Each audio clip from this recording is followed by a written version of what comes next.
बात करेंगे 5 चैप्टर की। ठीक है भाई, इसमें बता रखा है कि द्रव्य के बारे में बता रखा है, अलग अलग द्रव्य होते हैं कि जिसके बारे में अच्छे से बता रखा है। तो और द्रव्य को अलग अलग वर्गों में बांट रखा है। तो सबसे पहले मुख्य जो वर्ग है वो बता रखा है 7। ठीक है, अष्टांग हृदय का जो 5वां चैप्टर है द्रव द्रव्यम विज्ञानियम। तो पहला जो वर्ग है वो है जल वर्ग। दूसरा जो है वो दुग्ध वाला है, 8 प्रकार के दूध बता रखे हैं। थर्ड वाला जो है इक्षु वर्ग है ना, उसके फोर्थ वाला है मधु, तेल और मध्य और मूत्र वर्ग। तो पहले अपन बात करेंगे, बहुत इंपॉर्टेंट, इसमें 10 नंबर का क्वेश्चन आते ही आता है हर बार। जोधपुर यूनिवर्सिटी में तो देखने को बहुत बार मिल गया है और अभी भी आने की चांस ज़्यादा है। ठीक है, तो पहला अपन बात करते हैं जल वर्ग की। जल वर्ग क्या होता है? एक वर्ड आया है कोटेशन में, गंगाबू। ठीक है, गंगाबू का मतलब होता है जो अंतरिक्ष का पानी होता है, जो बरसात के समय गिरता है, उसको अपन बोल सकते हैं, है ना, मुख्यतः। और चरक ने इसको बोला है दिव्य अदरक, दिव्य अदक। ठीक है भाई, ये चीज़ इंपॉर्टेंट है, नोट कर लेना इसको, है ना, अलग से। इसके बाद लिखा है कि जो गंगा जल होता है वो होता है जीवन को देने वाला होता है। ठीक है, जो ओज होता है ना भाई, ओज को बढ़ाने वाला होता है और हृदय के लिए बढ़िया होता है। ठीक है, गंगा जल में अगर नहाने के बाद पाप धुल जाया करे और बुद्धि की भी विकास हो जाया करे। इसके बाद बता रखा है और कि जो पाचन शक्ति है उसको भी बढ़ा देता है, स्पर्श और वीर्य को ठंडा करता है, लघु और अमृत के समान गुण वाला होता है, अमृत वाला होता है। ठीक है, इसमें कोई रस नहीं होता है, अव्यक्त रस होता है। कोई पूछ लेना कि गंगा जल में कौन सा रस होता है, हमारे वाइवा में पूछे जाते हैं, तो अव्यक्त रस होता है भाई। ठीक है, बुद्धि को बढ़ाने वाला होता है। 2 चीज़ याद कर लेना, हल्का होता है, पतला होता है। और आकाश से गिरता हुआ सूर्य, चंद्र और वायु के स्पर्श से गंगा जल पथ्य और अपथ्य संबंधों से देश और काल के अनुसार बता रखा है आगे। कि अब लिखा है कि जो गंगा जल है उसकी परीक्षण की विधि क्या है, कैसे परीक्षण करेंगे, कैसे पता करेंगे कि यार अच्छा है नहीं अच्छा है ना। कि आकाश से बरसते हुए जल को चांदी के पात्र में रखना है। चालीधानीय भात को चिंतित करने पर यदि वह भाप स्वच्छ और क्लेद रहित और विमलता रहित बना रहे तो उसे गंगा में जल समझना चाहिए। ये तो हो गई इसका टेस्ट। परंतु यदि वह भात मलिन या विमण युक्त हो जाए या इसमें क्लेद वगैरह हो जाए तो समुद्र जल समझना चाहिए कि वो ये वाला जो है गंगी जल नहीं है, अच्छा जल नहीं है, समुद्र वाला जल है। और अश्विन मास को छोड़ करके अन्य महीनों में जो समुद्र जल है वो नहीं पीना चाहिए। ओनली जो अश्विन का महीना है हिंदू ऋतु के अनुसार वही पीना चाहिए। बात करेंगे जल के भेद बता रखे, इंपॉर्टेंट क्वेश्चन है। कोप का जल तुम्हारे वाइवा में पूछा जाता है कि बेटा कोप का जल क्या होता है, तो वहाँ कुएं का जल लिखना होता है। मैं कोप कुछ उल्टा सुल्टा मत लिख देना। दूसरा होता है सारस का जल, सरोवर का जो जल होता है। ताड़न का मतलब तालाब होता है आपके। और जो सोडियम जल होता है वो पर्वत से निकलने वाला पानी को अपन बोलते हैं। ठीक है, उदित जल जो भूमि को फाड़ करके निकलता है उसको कहते हैं। नादिया जल नदी का जल हो गया। वापी का मतलब होता है बावड़ी। ठीक है, अब क्वेश्चन आता है पेयजल। पेयजल के अपन देखेंगे तो उत्तम मात्रा में रखा हुआ जो दोष रहित बादलों से बरसा हुआ पानी है वो हमेशा ही जो बादलों से बरसता है ना भाई, जो ऋतु के वर्षा ऋतु में, वो पीने योग्य होता है। इसके अलावा भूमि पर स्थित ऐसे जल को पीना चाहिए जो कि अंतरिक्ष जल के गुणों के वाला हो। अर्थात जल जो है वो काली या सफ़ेद वर्ण की स्वच्छ मिट्टी वाले देश से और सूर्य की किरणों से व्याप्त हो। जो नहीं पीना है ना अपेय जल, कीचड़ वाला हो, शैवाल हो, खरपतवार हो, सूर्य के प्रकाश जहाँ पे नहीं गिरता हो, या मतलब तुरंत अभी गिरा हुआ वर्षा हो, ये सब चीज़ों का पानी नहीं पीना चाहिए। एक और बात लिखा है कि बिना वर्षा ऋतु के अगर पानी बरसता है तो वो पानी भी ग्रहण नहीं करना चाहिए। ठीक है, वो अभी ऐड कर बता रखा है। अब लिखा है नदियों के जल में गुण। क्वेश्चन तो नहीं आता है बट एक बार थोड़ा समझने वाली बात है, ध्यान रखना कभी कोई पूछ ले तो। पश्चिमी समुद्र की ओर बहने वाली नदियाँ अधिक वेग से बहती है, इसलिए इसका जल जो होता है अच्छा रहता है, जैसे नर्मदा, सिंधु, तप्ती वाला का, है ना। इसके अलावा जो नदी होती है ना वो अपित्तीय होता है। हिमालय जल पर्वत से निकलने वाली नदियों का पानी जो होता है वो पत्थरों से टकराए मत अपत्य होता है। ये 2 चीज़ें पता होना चाहिए, पत्य कौन सा होता है, अपत्य पानी कौन सा होता है। मंद गति से बहने वाली नदियों का जो पानी होता है वो कर्मिकारक, ठीक है, हाथी पाँव रोग, हृदय रोग, ठीक है, कंठ रोग, चिरो रोग को पैदा करने वाला होता है। ठीक है भाई, ये चीज़ थोड़ा सा कौन कौन से रोग उत्पन्न करने वाला होता है। जो समुद्र का जल होता है वो त्रिदोषनाशक होता है। ठीक है, कुएं और तालाब आदि के जल का गुण साधारण, जंगम, अनूप और पर्वतीय देशों के अनुसार होता है। इंपॉर्टेंट बता रहा हूँ जो तुम्हारे एग्जाम में आ सके। भोजन काल में जल का पान का प्रभाव, ठीक है। भोजन के मध्य में अगर पानी पियोगे तुम तो व्यक्ति सम शरीर वाला होगा।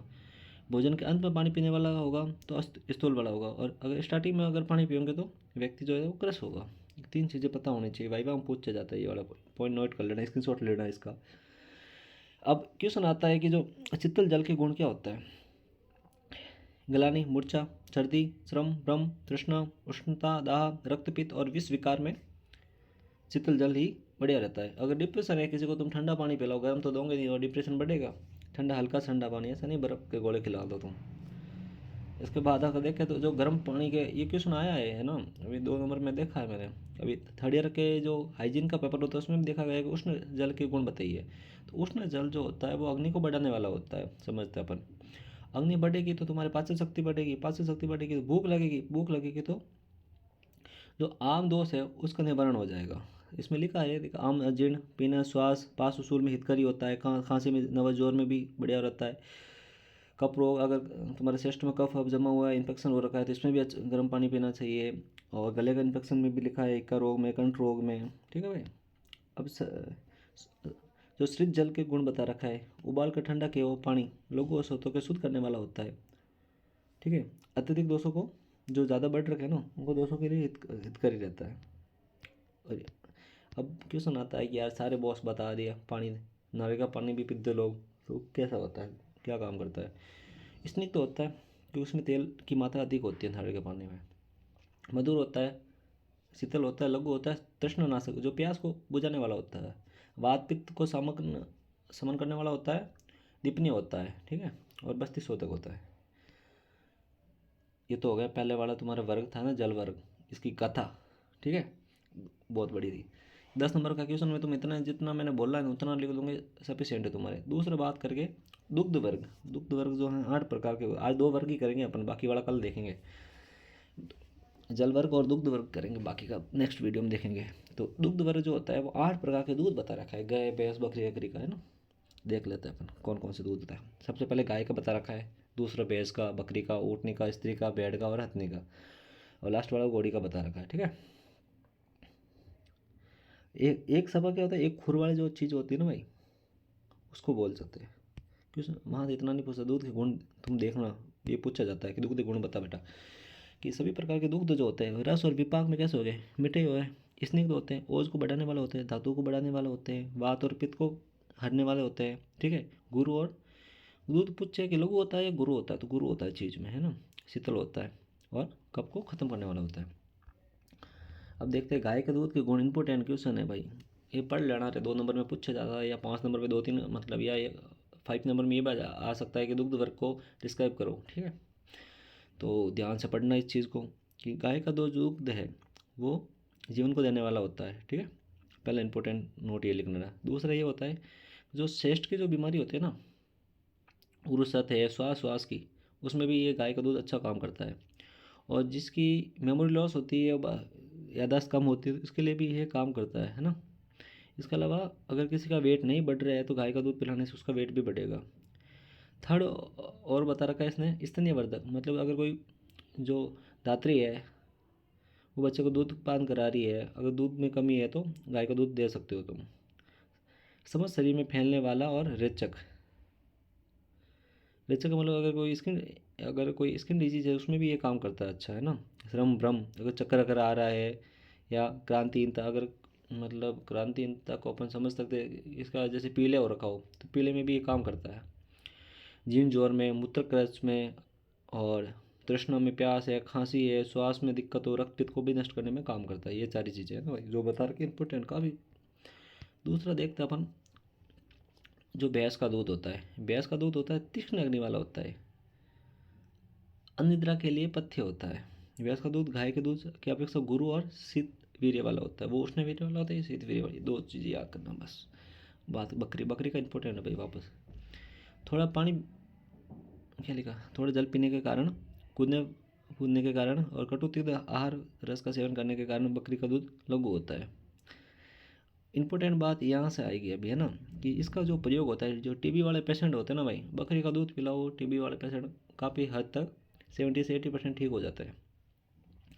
इसके साथ बुखार में भी बकरी का दूध लाभदायक होता है। अगर तो किसी को डायरिया होता है ना भाई, दस्त दस्ते लग रही हो, तो उसके लिए भी ये काम करता है। रक्त पित्त भी काम करता है। और श्वास रोग में गाय का, और गाय का नहीं मिले तो बकरी का तो मिल ही जाएगा गाँव वाले में, तो उनके लिए श्वास वालों में काम करता है ना भाई। लेकिन मुख्यतः उन्होंने बताया कि जो ट्यूबरकुलोसिस है, टीबी वाले पेशेंट में ये बकरी का दूध काम करता है। उसके बाद अपन ऊँटने के दूध की बात करें, ये तो बहुत रेयर केस में मिलता है, जैसलमेर बाड़मेर वालों को मिल जाएगा। ये ऊँटने का दूध है वो कैसा होता है, रुक्ष होता है, उष्ण होता है, लवण रस वाला होता है, अग्नि को बढ़ाने वाला होता है और लघु होता है, वात और कफ को हरने वाला होता है, आना, कर्मी रोग और शोफ उधर एब्डोमिनल में और पाइल्स वाले जो पेशेंट होते हैं उसमें ये काम करता है।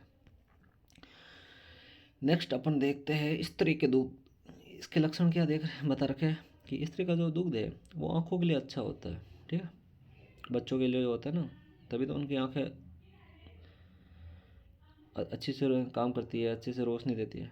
तो अशुतन यानी बूंद बूंद का उंगली से टपकना, और नस्य द्वारा प्रयोग करने से वातज पित्तज और रक्त तथा अभिघात नेत्र रोगों को, मतलब मुख्यतः स्त्री का दूध जो होता है तर्पण में काम आता है, आंखों के रोगों के लिए। कोई कोई पूछे ना स्त्री का दूध किसके काम आता है, कौन से रोग में काम आता है। मुख्यतः अगर अभी पीजी का क्वेश्चन हुआ था 2017 के अंदर, उसमें है ना ऑप्शन दिए थे भाई, अंजन के लिए, ठीक है, तर्पण के लिए, आमदोष के लिए और ज्वर के लिए। तो तर्पण था उसका आंसर। ठीक है, उसके बाद है जो भेड़ का दूध है।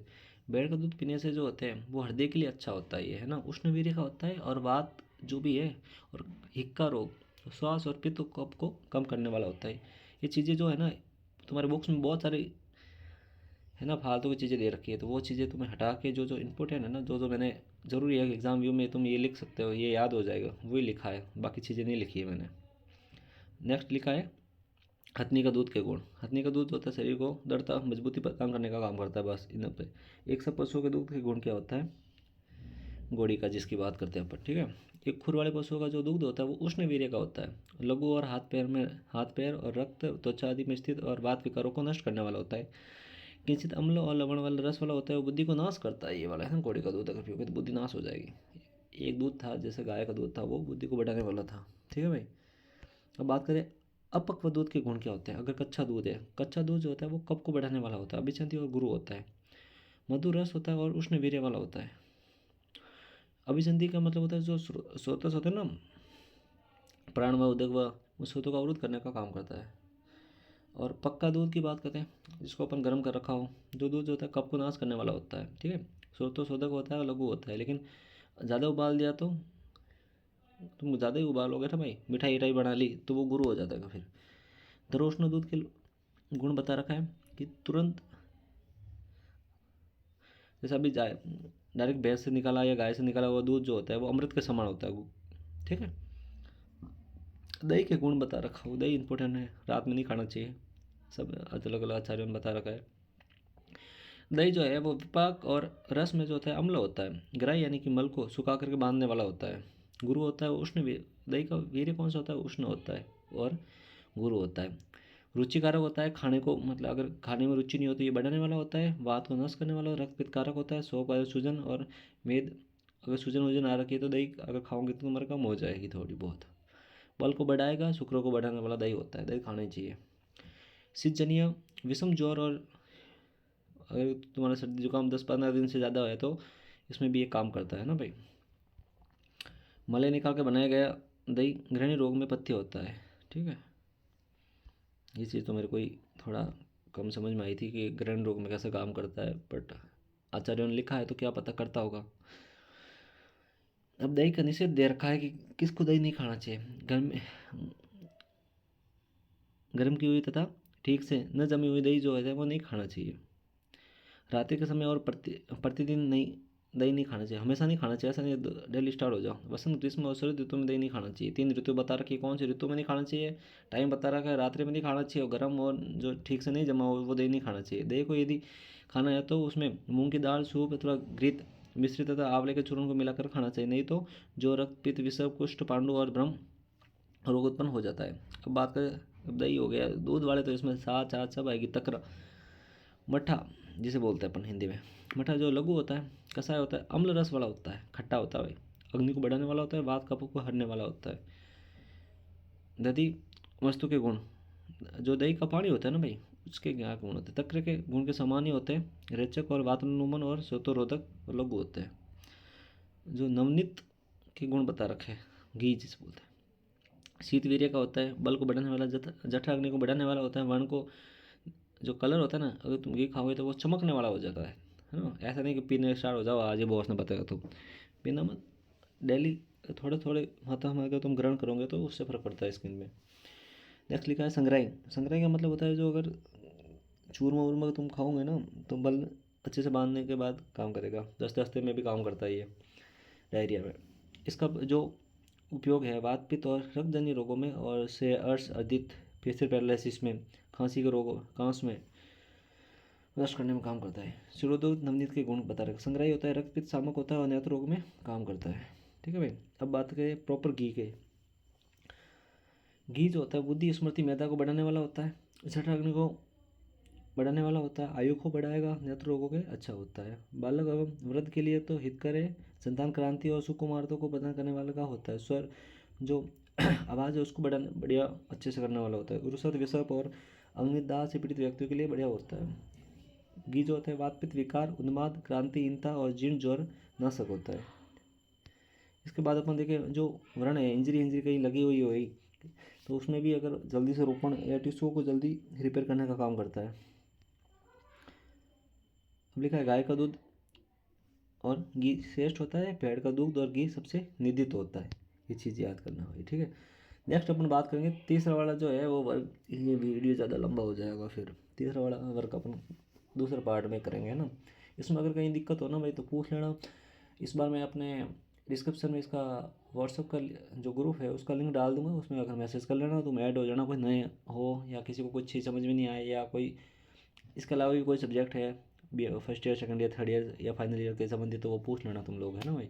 बाकी दोस्तों को शेयर करो, बाकी तुम लोगों को पता है ज़्यादा से ज़्यादा सब्सक्राइब करो। Okay, thank you guys.